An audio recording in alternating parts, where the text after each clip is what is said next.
Bien, tout le monde est à peu près revenu. Nous sommes dans la dernière ligne droite. Avant que M.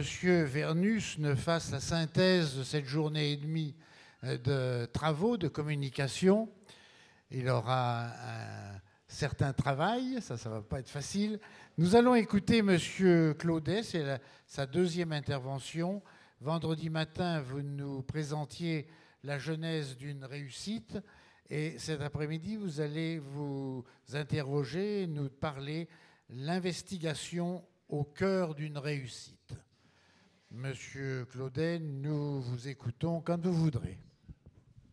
Avant de commencer, je voulais faire une intervention ce matin suite à l'exposé de M. Fouillet sur la caïa politique de Victor Vermorel. Et je pense qu'il faut finir le colloque qui s'achève sur la page du sourire.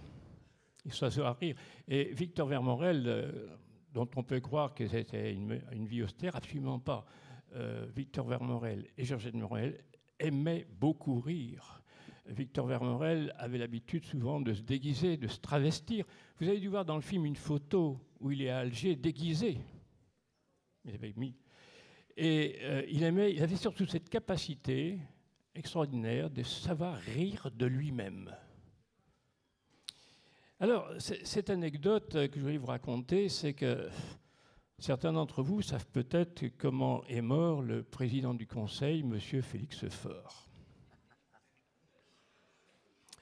Il est mort dans les bras d'une jeune femme, qui n'était pas sa femme.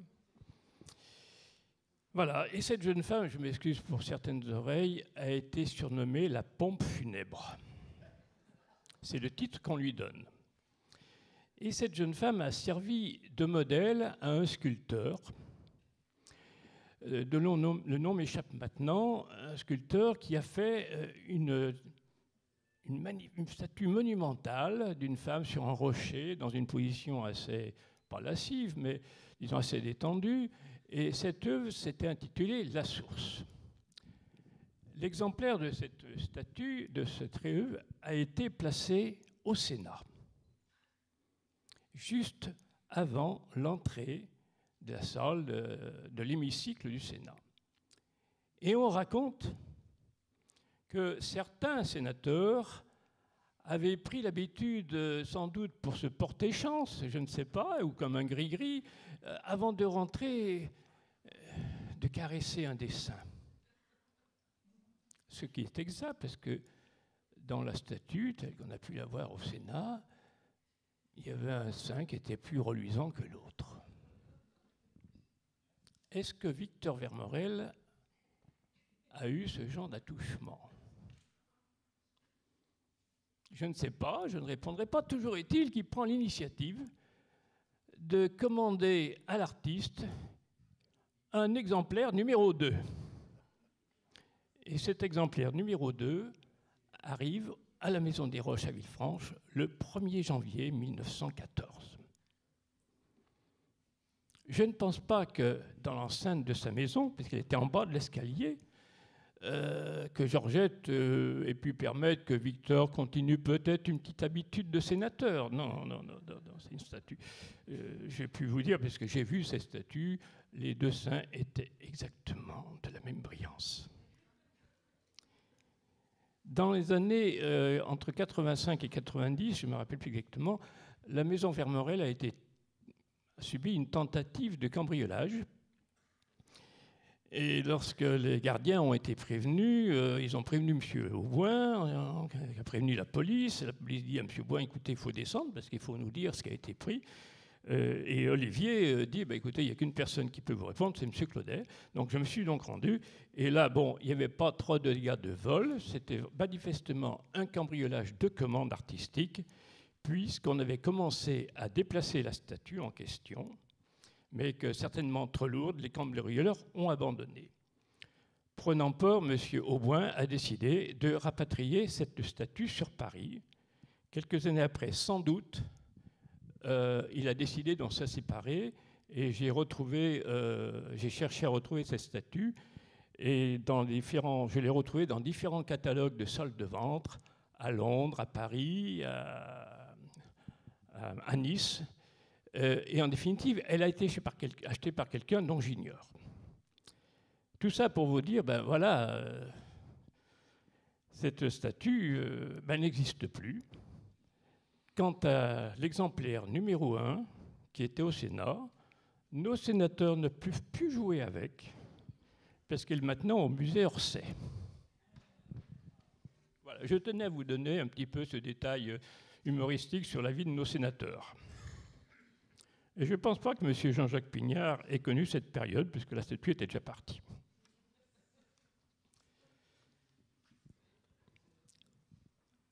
Un ministre, un sénateur, 10 députés, un préfet, un sous-préfet, ainsi débute le carnet des invités que Victor et Georgette Vermorel reçoivent le 24 mai 1902 en leur château de l'Éclair, vaste domaine viticole de 60 hectares, acquis 10 ans auparavant sur les communes de Liergues, Glaisé et Jarniou, à 4 km de Villefranche.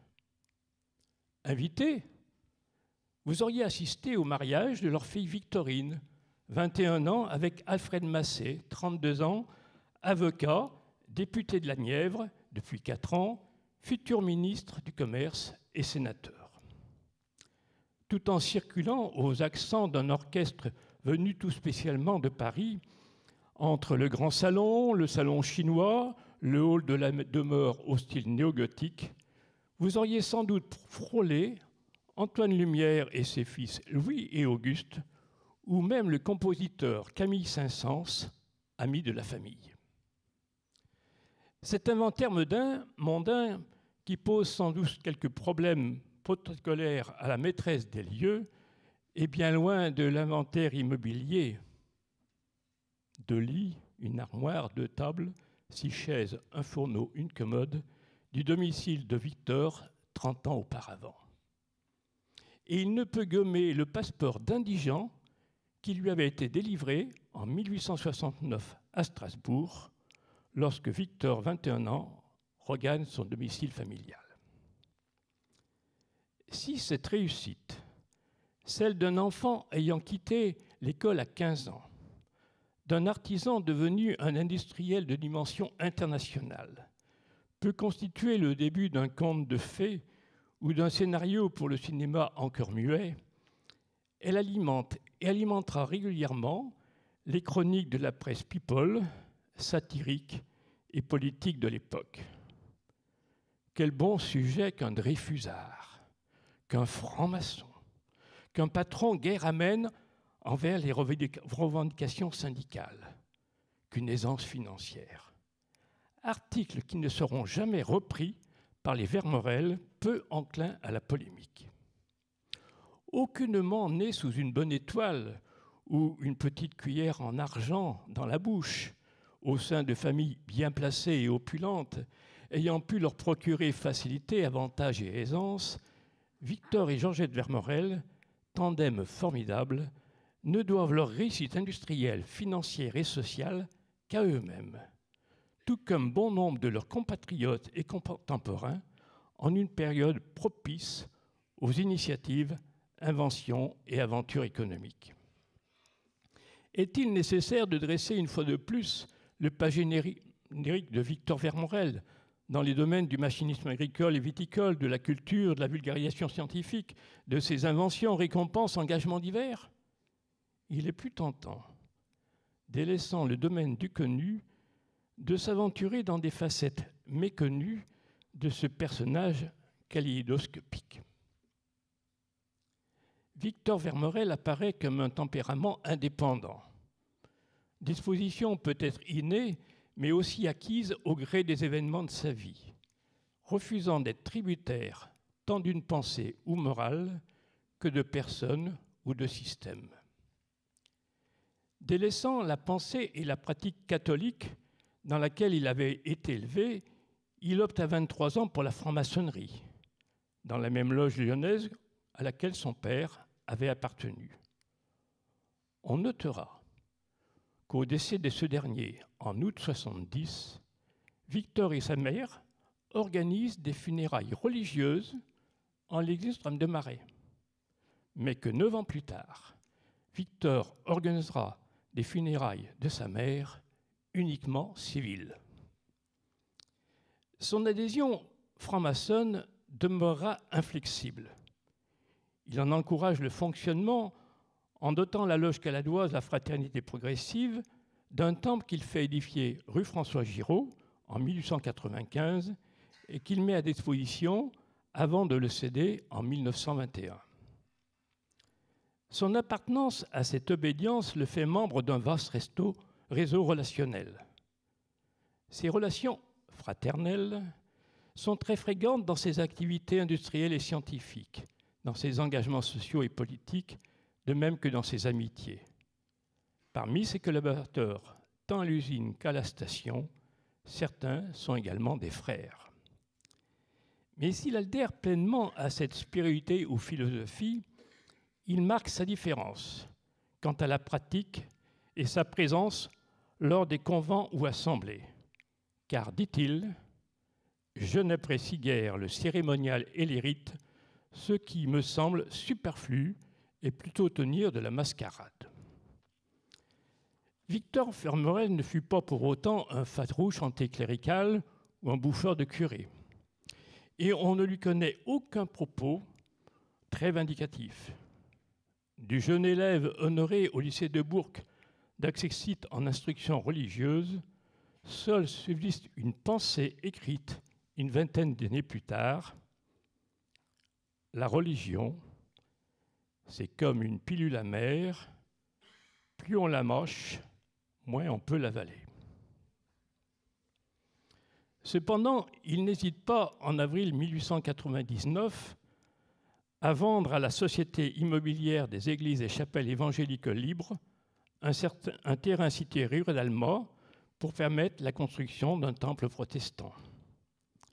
Certes, c'est en laïc convaincu, mais surtout en visionnaire du développement de Villefranche, qu'il propose en 1907 le rachat du domaine de Montgré dont les jésuites avaient été expulsés en 1901 pour l'édification d'un nouvel hôpital. Proposition restée sans suite. Et en 1913, lors de la vente du même domaine, il en propose l'acquisition pour en faire une caserne militaire. Projet sans suite. Seul demeure à tout jamais mystérieux les propos échangés lors des funérailles civiles de Victor, le dimanche 16 octobre 1927, entre sa veuve et le curé de Notre-Dame-des-Marais. Ce dernier, avec ses acolytes et enfants de chœur en grande tenue, attendit devant l'église le passage du cortège funèbre qu'il fit stopper rue Nationale avant de s'entretenir quelques instants avec Madame Georgette Vermorel. Ce besoin d'indépendance ou de marquer sa différence se manifeste aussi dans sa carrière politique, qu'il démarre véritablement en 1906 en devenant maire de Liergues, puis 1907 lors d'un scrutin cantonal partiel. Candidat indépendant, sans l'appui d'aucun comité, bien qu'assuré de l'appui des républicains locaux, il se présente seul, non comme industriel, mais comme propriétaire viticulteur, engagé dans diverses organisations agricoles.